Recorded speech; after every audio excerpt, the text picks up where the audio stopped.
Yes, Massive and Crew, back once again with another video, and today we are going to do a little tutorial in Steinberg's Cubase HALION.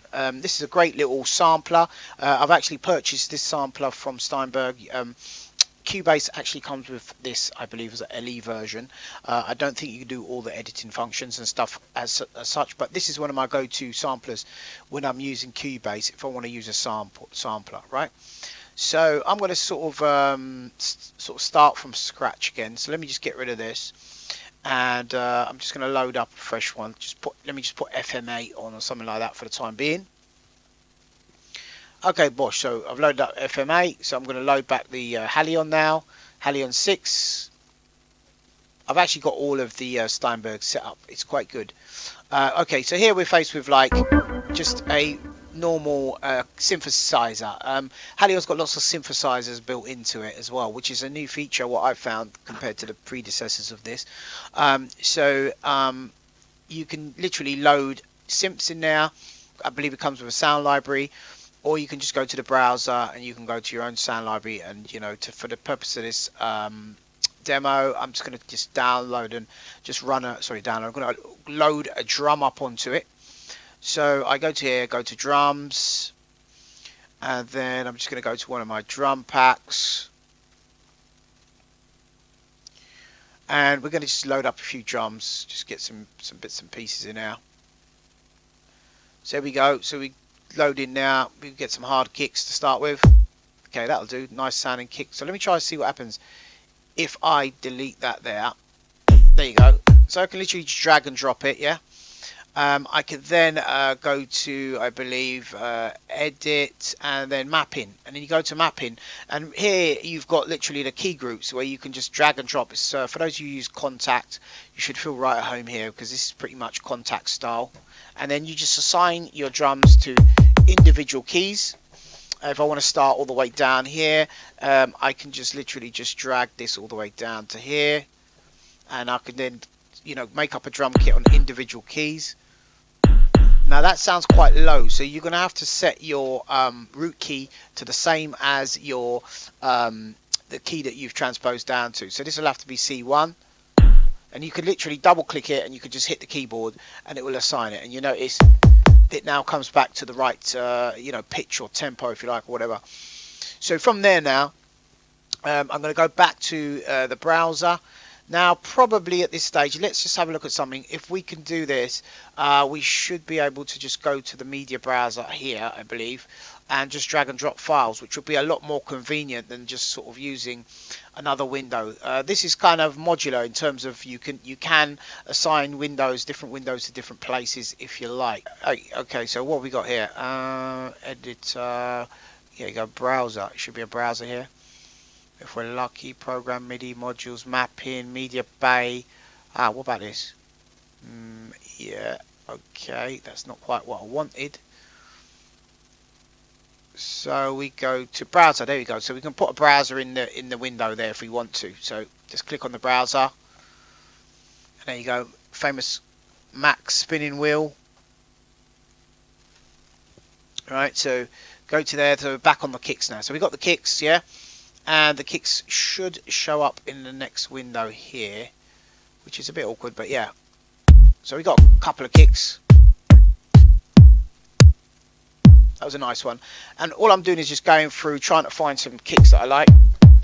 And as you notice, that one just loaded straight away on the key that we wanted it on.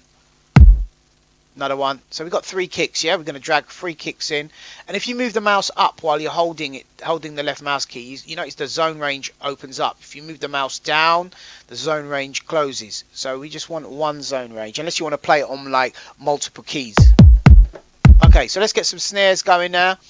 So again, same procedure. You don't have to put them all on the same sampler, but for now, you worry about the mixing probably later on, Got a little hat there, see it?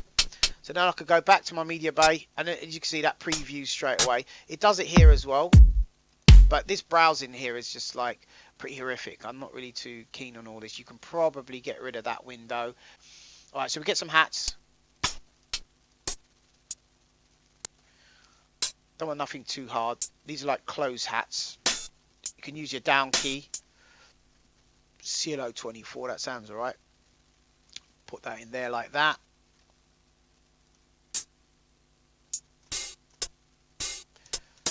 Okay, so that's enough open hats. I think we've got plenty there to mess about with. At the end of the day. Right, we're going to need some snares now. So let's go and grab some snares now. So go to there, close that down. Let's get into this. Snares, there we go. Some more snares. Look for anything you think that can sound drum and bassy. Nice snappy snare. Turn up the volume a bit. That's interesting. Drag that one in there. Let's have a quick look. See, that's alright. That's kind of nice. We used to do this in the days of the Joker. Right, that's a fat snare. Look at that.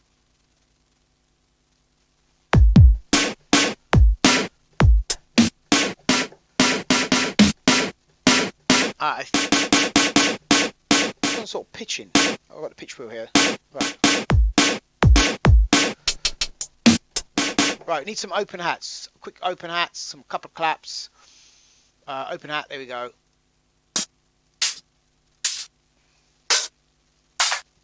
Not looking for anything too distinct, just a nice open hat.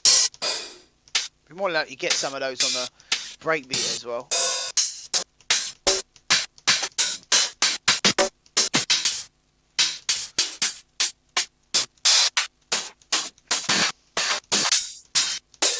My ears are really sensitive to this.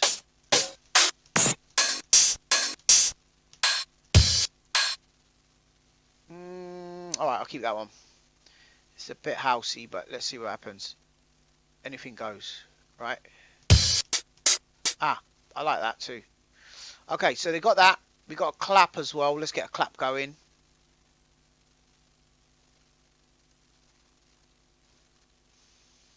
Go back to here. Claps. Clippity clap.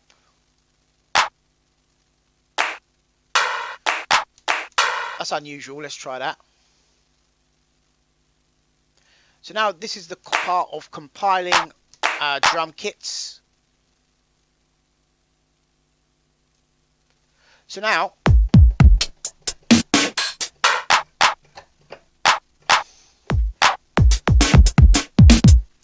when you've done that, now you can save this patch to disk. So once you're done there, you can save your preset. Call this B drums. As you can see, I've got a little junglist set there I've already saved up as well previously. And then let's have a look here. B drums, and I believe you can save multi-program as well. You can save that, but then that's once you've got more than one thing sort of laid out, right? So that's that part of it. So now what I'm going to do, I'm going to move that out of the way. I'm going to set my BPM up to 175, let's say, for example. Turn my metronome on. Press play. And then put the bases of a drum and bass beat down. So we go. Alright, so we've got something like that. So that's it for today's video. Join me on the next video where I show you how to put down those drums into Cubase. Take care, God bless, peace. I'm a everyday junglist.